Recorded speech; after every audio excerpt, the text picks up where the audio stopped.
Captain Bolduc back with you, 2-3 Infantry Physical Therapist. Today, this is video number 7 in our How to Build a Home Gym series. Today's focus is going to be prehab and the prehab tools that I use and how I work those into my daily routine. Okay, so if you've never heard the term prehab before, it can mean one of two things.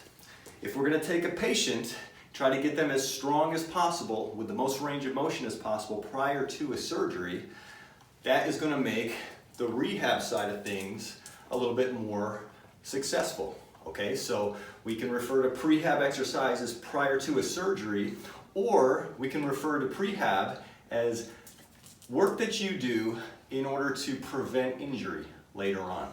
Okay, so there's a couple of main areas that we like to focus on when we talk about prehab exercises.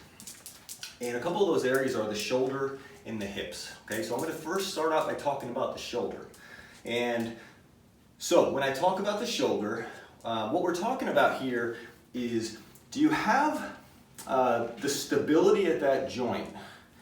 Do you have the right posture and range of motion, mobility about that joint in order to put that joint in a good position? So when you are under load, pressing, throwing, doing more dynamic type things, are you minimizing the impact and the stress on some of the tissues that surround that shoulder? Okay, some of those tissues are the labrum. Okay, the glenoid labrum in a lot of people kind of gets beaten up and torn up if you don't have a good stable foundation within your shoulder. And so what causes that is good rotator cuff strength. Okay, that's what provides that stability.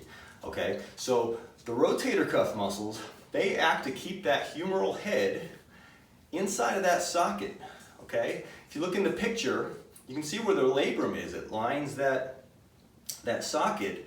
And so if we get a little bit of excursion of that humeral head as we're moving the arm, you bang up into that labrum and it can cause problems and deteriorate it. Okay, so strengthening those rotator cuff muscles is first and foremost important, but also strengthening the muscles of the shoulder blade that stabilize that entire joint. Okay, that's important. And so some of those muscles are the rhomboids, okay, the lower traps, the middle traps. We all tend to be very prominent in the upper traps. We do a lot of shrugs, we store a lot of stress up there. But really, and you know, we need to focus on getting those lower traps and those other muscles that retract the shoulder blades and pull them down and put that shoulder in a good position. Okay, so how do we do that? The program that I like to use is known as crossover symmetry. Okay, and I'm not a rep for them. I'm just describing my home gym and what I use here. But it's been a great program because they have a system in which I can stand up and work all those muscles. Okay, generally, if I'm going to work the rotator cuff and a lot of those other scapular stabilizing muscles, I have to get into a prone position in order to let gravity force those dumbbells down and me work against that resistance. Okay, here I can stand up, and what they do is they provide you with bungees and a means to connect them either in a high or low position. Okay, like shown here. This is the high, this is the low, with different resistance levels. This is a 10 pound, 25 pound here. And what they also provide you are exercises and examples of that right here.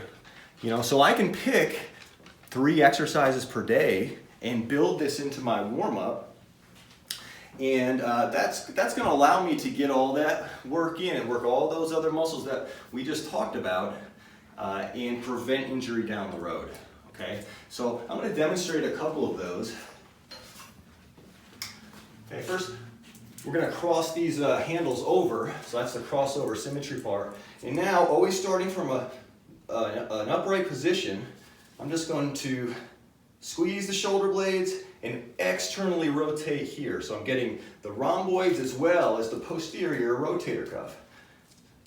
Okay, open up that chest, strengthen those muscles.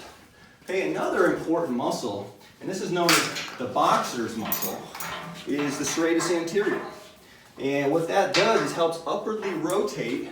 So anytime we come up into this position, but it also helps retract that shoulder blade. So you see those fingers, look like fingers coming down on boxers because they're pretty prominent in those athletes. So a way to train that is I can upwardly rotate and act like I'm hugging a bear.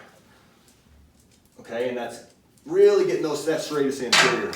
So right there, with just 2 exercises, I've got rotator cuff muscles engaged, serratus anterior engaged, the middle between the scapula muscles engaged, and I can finish up, work some lower trap with some overhead Ys. Okay, so that's the shoulder. Next, I want to talk about the hip.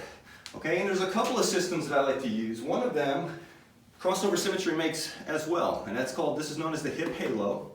And same kind of deal, they provide exercises. Here's 8 exercises here that you can easily follow. And in your warm-up, you can just go ahead and pick 2 or 3. So from here, what I'm talking about in terms of the muscles we want to focus on with hip prehab, mainly are the glute medius, okay? Glute minimus as well. But what that does, that muscle sits right in here, and it positions that knee, especially whenever you're coming down into a squat or landing from a jump. If you have a weak glute med, that knee's going to dive inward. Okay? And if you notice, whenever you do a squat and that knee dives inward, it's usually a sign of a weak glute medius. So we can work on that muscle with lateral band walks. That band is trying to pull it in, and that glute med's got to push that knee back out. That's one way.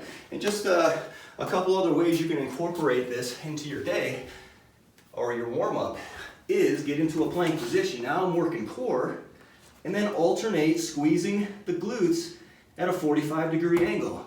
Once again, that is going to activate the glute medius, okay? And now, the last thing I can do prior to getting into my lower body workout are drop steps. From here, coming back 90 degrees,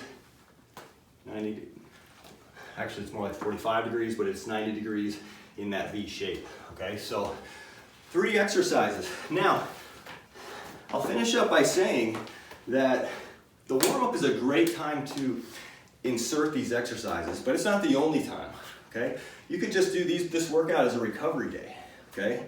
You could do these in between sets of exercises. I like to do it in the warm-up because part of warming up and loosening up prior to activity is muscle activation, okay? So we want all these muscles engaged and active so that they are doing their job when you're asking for the rotator cuff.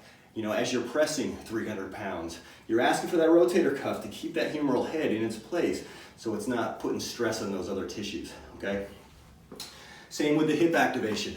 There's a term called glute amnesia, and that is underactivity of the glute muscle, biggest muscle in our body, the one that should be working when we're doing lower body type movements. But because we have that hamstring that also crosses the hip, that tends to be overactive, okay? So this is a way to activate those muscles, get them primed up and ready for the workout, okay? So that's gonna do it, video 7. We are gonna cover miscellaneous accessories in the next video, so stay tuned.